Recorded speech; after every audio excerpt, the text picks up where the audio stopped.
महाराज जी, अच्छे लोगों को शारीरिक परेशानियां ज्यादा क्यों होती हैं बुरे लोगों के मुताबिक देखा जाए तो? सृष्टि के विधान के अनुसार जो ज्यादा पापात्मा पुरुष होता है उसके पहले पुण्य नष्ट किए जाते हैं, क्योंकि उसको विशेष दंड देना है।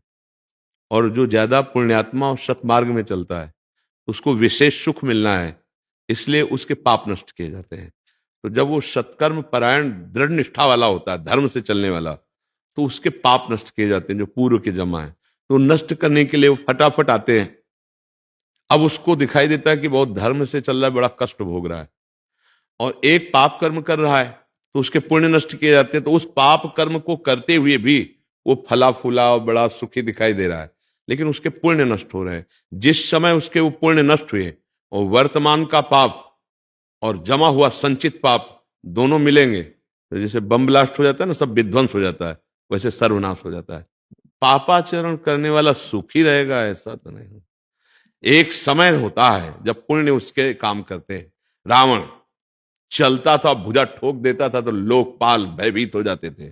अब एक समय बंदर उसकी खोपड़ी को ऐसे फुटबॉल की तरह लात मारते थे, नहीं मारते? हाँ, कई कई सैकड़ों बार काटी गई खोपड़ी, उसकी नई खोपड़ी हो जाती थी। हाँ, तब मंदोदरी उसकी छाती में हाथ रख के कह रही थी, राम विमुख असहाल तुम्हारा, रहा न को कुल रोवन हारा।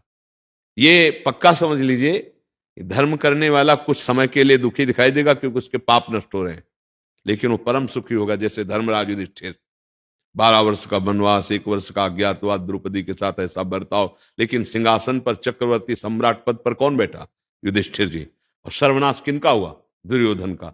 कुछ समय के लिए फूले फले दिखाई देते हैं, परिणाम सर्वनाशी होगा। अधर्मी कभी सुखी और शांत नहीं हो सकता, और धर्मात्मा कभी दुखी और अशांत नहीं हो सकता।